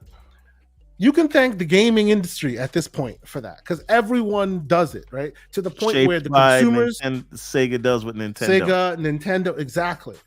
To the point where the consumers follow suit, and when you don't follow suit, they have smoke for you, right? Shaped by the media that continues that narrative, shaped by everyone. And that's the reason why this seems like, oh, what they're doing is so wrong. They're going against the narrative that they've been peddling to the consumers, and that gaming has been peddling to consumers for ages. But their definition of success is winning in gaming. Cha-ching. Not necessarily that console, that back and forth in the console space, right? And they've realized that that's their area of expertise. They can take their products and services, put it everywhere, and then they really win. Right now, that would mean betraying, and I say that facetiously, betraying the console warriors they've cultivated all this time to get there. But I think they're willing to do that, and that's the problem, right? That's why people can't get out their fifis to see that. That comes back to the question of, are we right or are they right? Or are they right? And that's what I'm saying, that both are right. Today, the model of today, you got to have exclusives in order to get the job done. That is the model of today. Nintendo has succeeded in that. So Sony continues to succeed in that. If you come in and want to upset the apple cart, you better have a real differentiating factor to stop that from being a factor in the equation. And so far, people aren't convinced that they have that differentiating factor.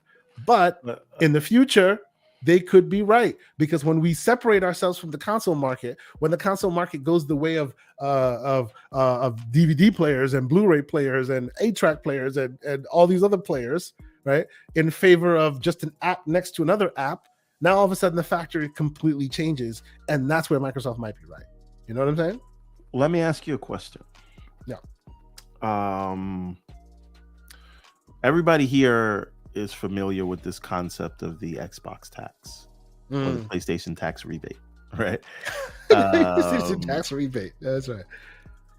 Is there a world where they're looking at this and they're looking at their games not getting a fair shake, or certain customers not even knowing they exist, right? And the media doing their damnedest to,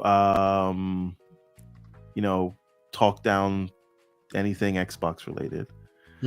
Is there a world where they see that their IP can be bigger than the brand itself once you no longer have the albatross or the dead hooker, as I would say?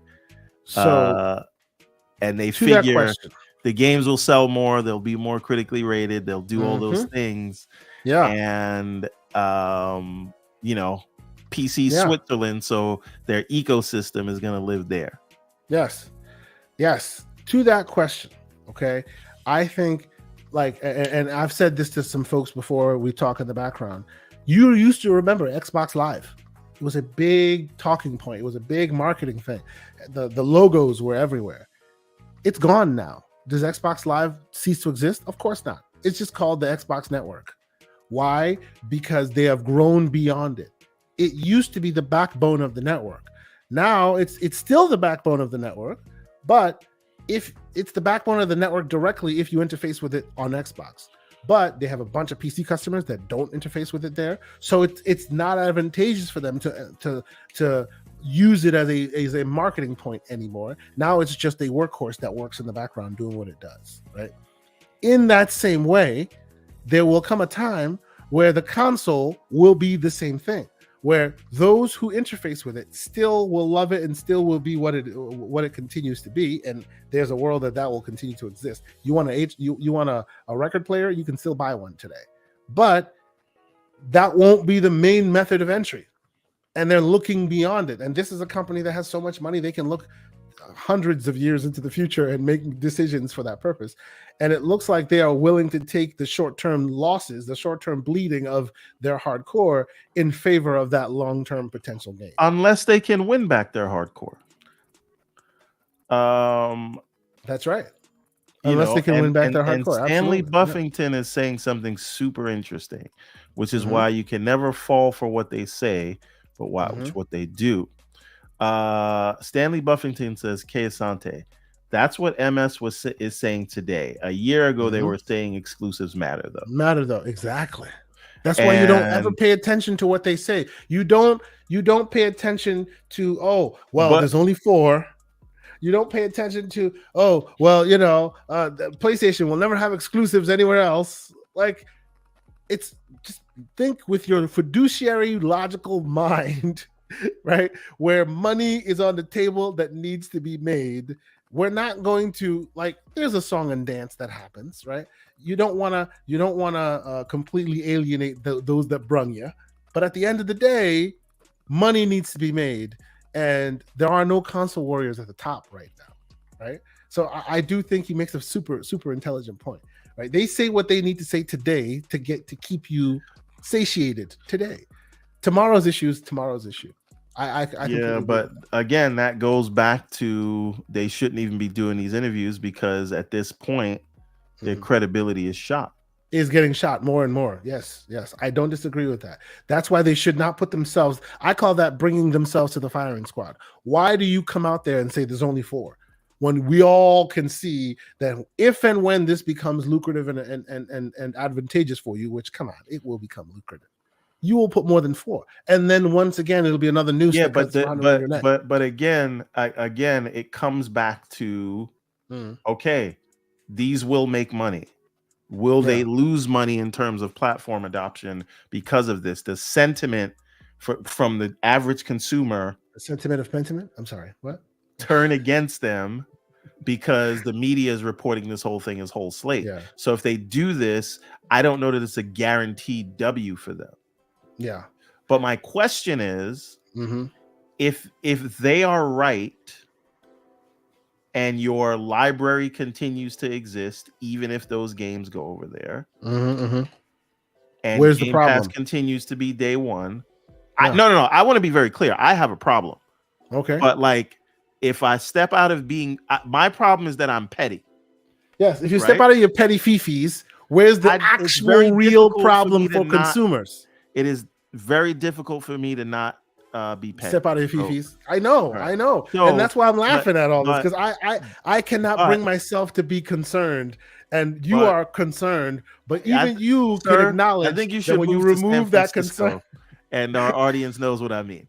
but even when you are concerned, you cannot admit, you will admit that your concern is petty. Yes, but I have no problem There you go. saying that I'm There you petty. go. So what? They That's right. they should get nothing.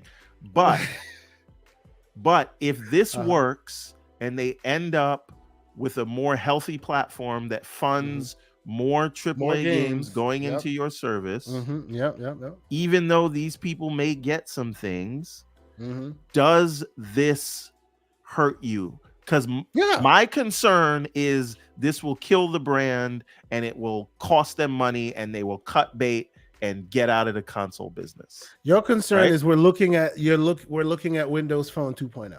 That's what your concern is. That is my concern. But if it works, should I be concerned? And that is a question that I don't want to admit. And I want everyone else to really take a minute and ask themselves, look into a mirror. If it does work, look into it, and Xbox can continue and financially they're stronger and healthier and you're gonna get more games. Does it actually matter? Is it a bad thing? That's right. BT Maverick 707 $5 super chat. He says, do y'all think the next gen consoles box from Xbox and PlayStation will be the last recognizable generation, going the way of VCRs and iPods? Actually, I think so. Very strong possibility, because we have 3 or 4 years left in this generation. Yes. And then you get another 7 or 8 year generation. Is it going to make sense anymore? Yeah. And you know what? I actually think the reason why it's more apt, that the question you ask, is because up until now, consoles have been a means to an end, the end being selling you content. Now, right, as of, I would argue, the PS4 gen, right, consoles are now a marketing term. They're no longer a means to an end. It's actually even holding some of them back now. Whereas before, it was their only primary delivery method. Now, PlayStation themselves are telling you, being solely in consoles is not healthy for them. They need to go beyond it. So yeah, those of us who are real console mains, who love our consoles, we are the reasons why consoles exist still today, because all their future customers don't care about consoles. They don't even care about graphics. They're trying to move on to those customers quickly, and we're holding them back. So I agree with you that, you know, the next gen coming up soon may very well be the last gen that we recognize. This is why. Well, first of all, the last gen was the PS4 and Xbox One, because they moved to x86. Yes. Right. All these other things are just lagging indicators to where we get. All these other things are just kind of like lipstick on the existing pig. Yes. Right. So I do think the future of Xbox is PC. And I do think they're going to make that user experience better, so that a console gamer can feel at home over there. And then you never have to worry about your library going away. Absolutely. And then it won't matter what doesn't come into their store, because you can just add it anyway. You can go buy it. And why should you care if Microsoft doesn't get an extra 30%? Whether you got to get it from another store, that's not your problem. Your problem is whether you can play the game. So that's right. This is why I think the future for them is PC, and we all win, and none of this will matter. You see, exactly. And that 30% talk, I've heard people say, well, you know, why do they only want the 70%? 70% of something is better than 0%, right? But and the console war, how much of that 70% are you getting? Well, but that exactly. The console war stops them from getting. The console war has been making them get 0% because people are so much on the other side.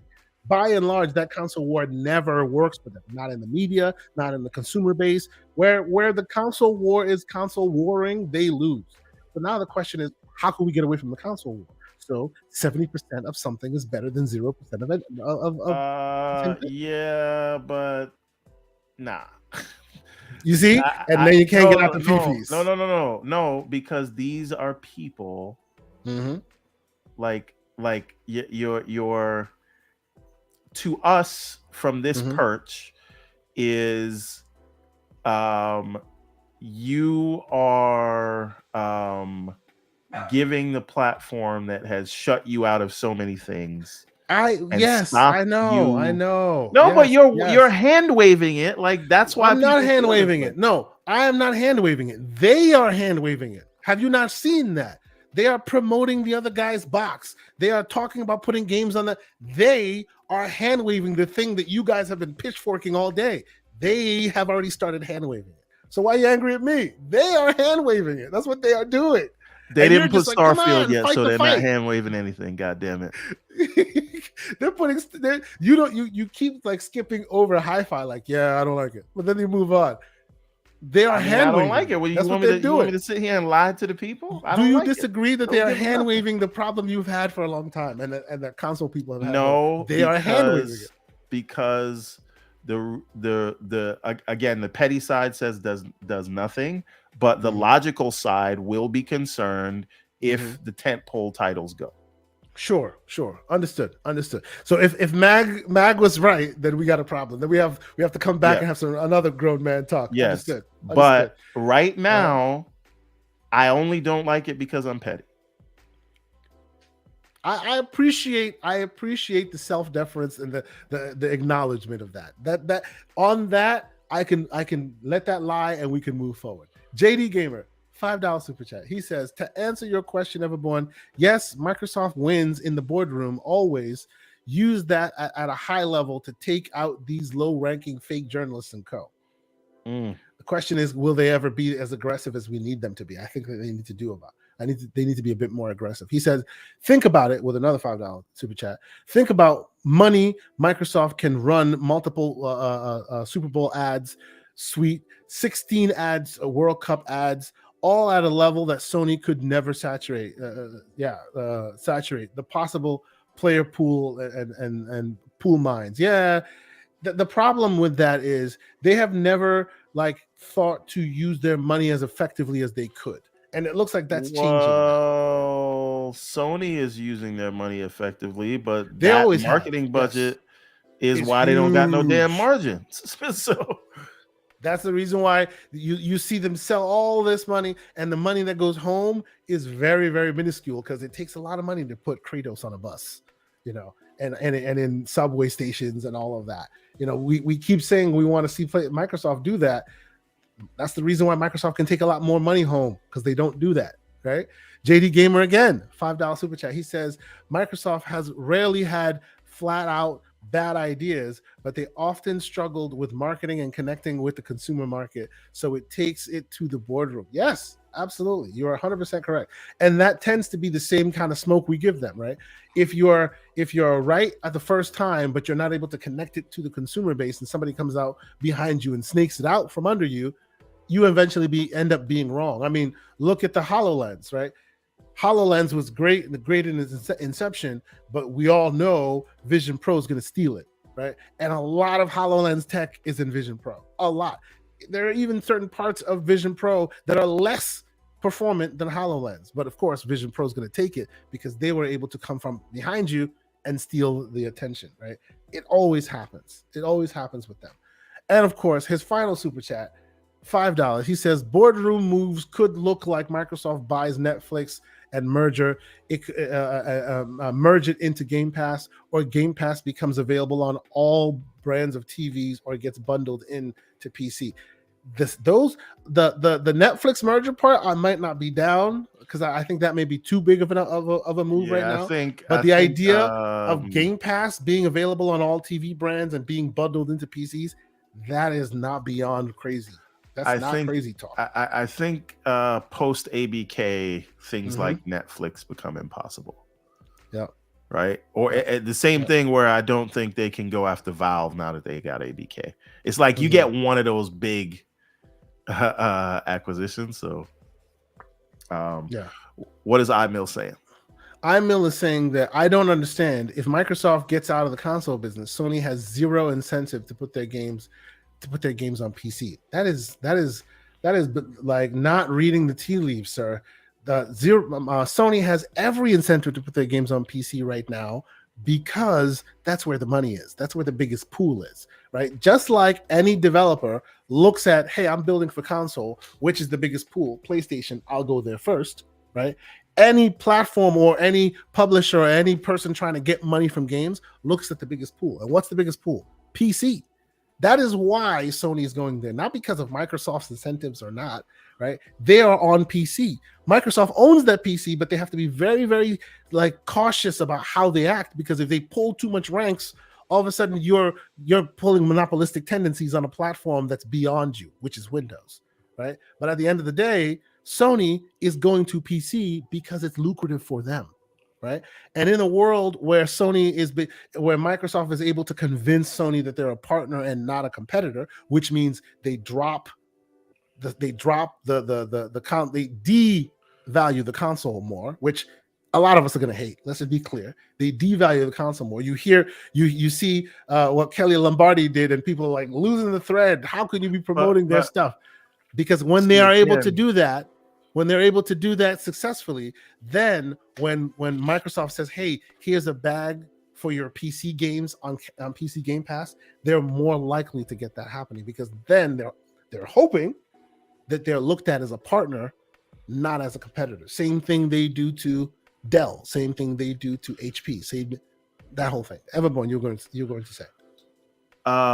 Again, I just think if their next console is a PC that can sideload these games, I just don't think it matters what anyone else wants to do. Well, but that's exactly the point, right? That argument. That's exactly the point, right? If their console is also a PC, if the console is also a PC and it's under the TV, it is in their best interest to look at all those other launchers as partners and not competitors. So it keeps them all happy in that ecosystem. But it doesn't matter if they're happy, right? Because guess what? They can't not be on Windows. Like, good luck, right? Yeah. And so the thing is, if you're selling something to a customer, like, hey, I need to buy a device that goes under my TV. Am I gonna buy this one that has, it's gonna have some Xbox games and all of Sony's games, or am I gonna buy this one that has everything? Imil asks a very important question. So why didn't Sony put their games on PC a long time ago? Because they had room. The adults weren't in the room. Yes, I don't think it's they had room to grow in the PC in the console space, right? There wasn't the top, right? You've heard Jim already come out and say, hey, we've had enough. We can't keep going, because their budgets back then weren't ballooning as their budgets are ballooning now. They can no longer sustain the cadence they're going with only the console market, right? And the adults are in the room now looking for more ROI. That's why this is happening today versus it happening before, right? Before their budgets were quelled. They were slowly growing. This was before The Last of Us Part 2, right? So they were keeping budgets low, they were keeping the creativity high, and as such, you can keep getting more and more and more. But when you hit that top, and what are you going to do now? Tell Naughty Dog now all of a sudden their budget is $5 million? Good luck with that. They're already there. You're not going to go with them back there. So now you need a bigger pool, right? So there you go. And of course, JD cannot end the show without making himself known one more time. He says with a $2 super chat, stop the show. Get those likes up, people. Thank you, sir. We appreciate you. This has been an amazing show, Mr. Everborn Saga. I think we're right around the end of it. Do you disagree, sir, or do you have more? Do you? No, I mean, I've said what I got to say on it. Yeah, I think that at the end of the day, my heels are dug in. I think a broader strategy. Yeah, I think a broader strategy would be detrimental to the brand. But I also think they're not going full slate, and they're going to keep. The console sellers and the subscription sellers, I think they're going to keep those exclusive. But I do think the future is PC, and we're going to a place where none of this will matter. It's just you can't haphazardly go there. You have to bring people along with you, as opposed to just telling them this is where you're going to go. So I don't think they want to commit brand suicide. I think they still want to grow their platform. And as long as they do that, and like I said, give me a handheld, give me an Xbox OS, You can do what you want after that. But again, if they're right, then we're gonna win, and if we're right, they'll roll it back, and we can laugh at them. Absolutely, I told you so. Yes, exactly. And I'll be right on the front lines to laugh at them and say, "I told exactly." you. Yes. So yes. Either way, I don't think it's anything to worry about. No, I honestly don't think this is a thing of huge concern and that people are complaining. We will double back unless Starfield goes. Then I got the pitchforks ready. We will double back and we will have more grown man talk as this thing matures. But you know what? You promised the people something before we left, before we get out of here, and I wanna make sure we honor the promises that you made. This is our outro side of the house. Wait, before you do that, because Inferno had asked me a question a few times, and so he's reminding me again. Are they 2013 right again? Meaning they correctly predicted, but they stepped on the rake and caught all the arrows while everybody else got the benefit of them being right. I think it's still too early to tell on that question. They could be. But we need to see this mature a little bit more before we make that. Well, I will say, in the way they've messaged this thing, yes. So far, yeah, the messaging hasn't been. This is 2013 all over again in terms of messaging. Now, will the fallout be as bad? Will they have a more measured approach?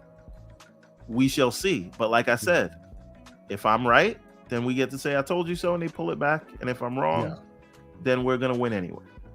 So, you said, Everborn Saga, that we should put it out there and let announce all of our members so far and thank them. We'll do it at the beginning of the show. I know, but we're doing it at the end of the show because it took some time to find the list. But here's the list, and I want to thank everybody that's here, everybody that's in the chat, everybody that joins this community, who watches us later, who watches us on YouTube on video on demand, or listens to us on the audio podcast. You are so appreciated. Thank you so much.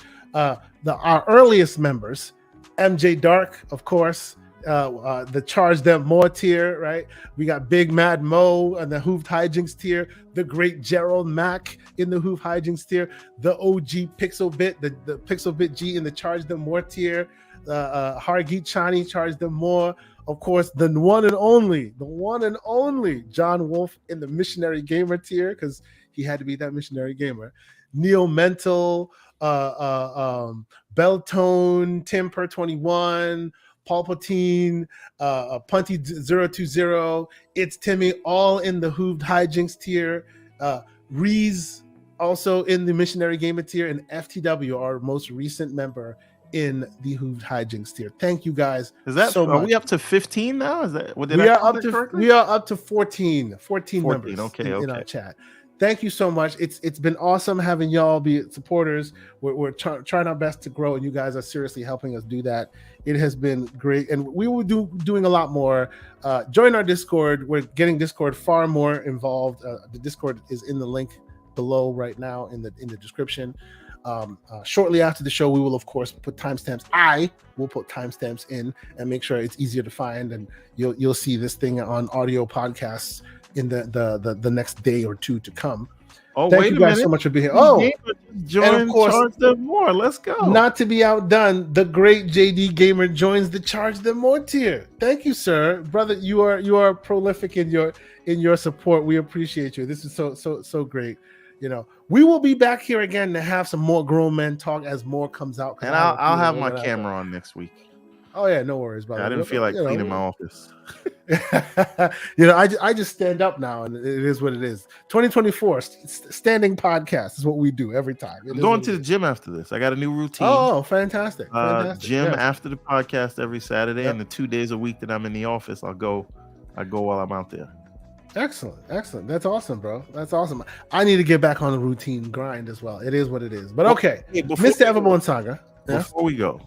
And I don't know if my numbers are up to date, but I see we got damn near 200 people, or we had. Now it's 170. On your way out, could you do us a favor? Please hit the like button. That's right. The The algorithm, it helps us a lot. Lets others know that we're here. Helps others find the show. You know, the more you engage, the more people find it, so that they can engage. I really appreciate that. So Everborn Saga, before we get out of here, let the people know where you will be. You know what? Tell them about the potential, the soon coming Kickstarter campaigns for the books that are pretty much right around the corner.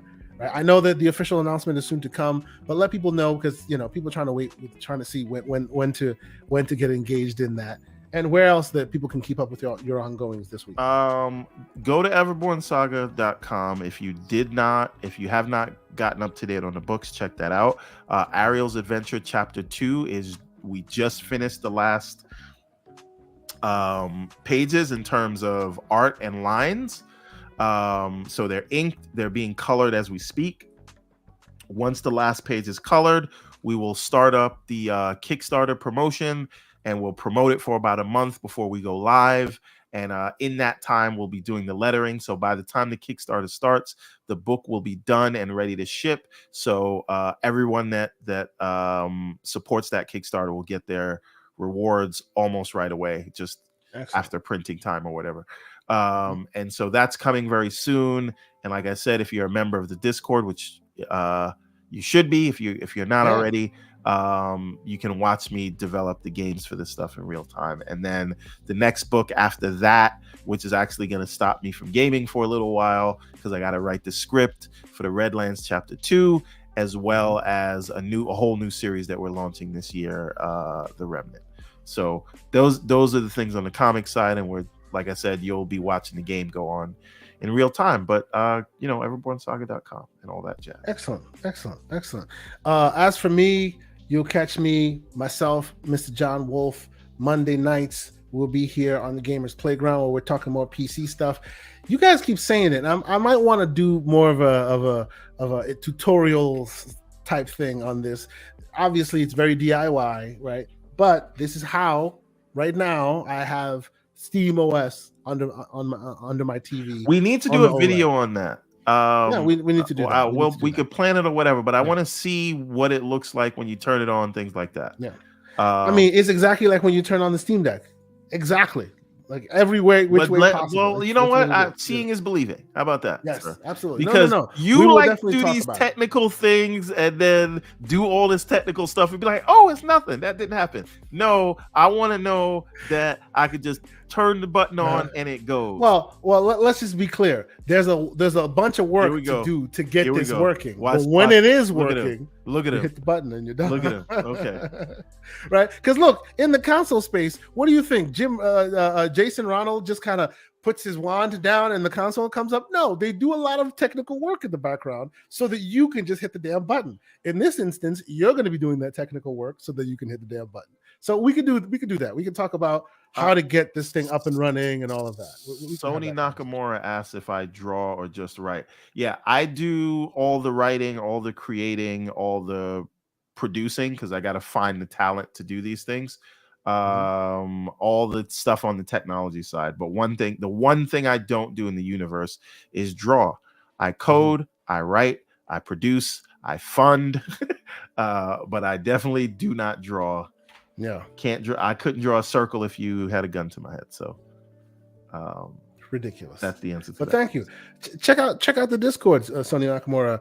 Lots of information there. When he's building his game, we talk there. If there's any of that kind of stuff you want to talk about in the background, how things get done, how we're doing what we do, any tech talk, any kind of, hey, I have a handheld, I'm thinking about getting whatever, all the background details. We talk to people in the background and chat about that all the time. So come find us on our Discord, which again is in the description below. But I think that's it for myself, Mr. Everborn Saga. It's been a great conversation. I will say, moving forward, we'll probably just kind of stick with this format instead of OBS, because that thing has been more problem than it's worth, and I'm not going to let it cut our show into two pieces anymore. But even in that realm, we got all our followers back, viewers back, plus more. So once again, thank you so much for all the ongoing support. But till next week, I'm sure there's a lot more conversations to be had, discussions being had in the gaming community. Go check them out. Tell them that the GCP sent you, and we will see you next week. And until then, keep it gaming. Peace out. Nice to be in orbit.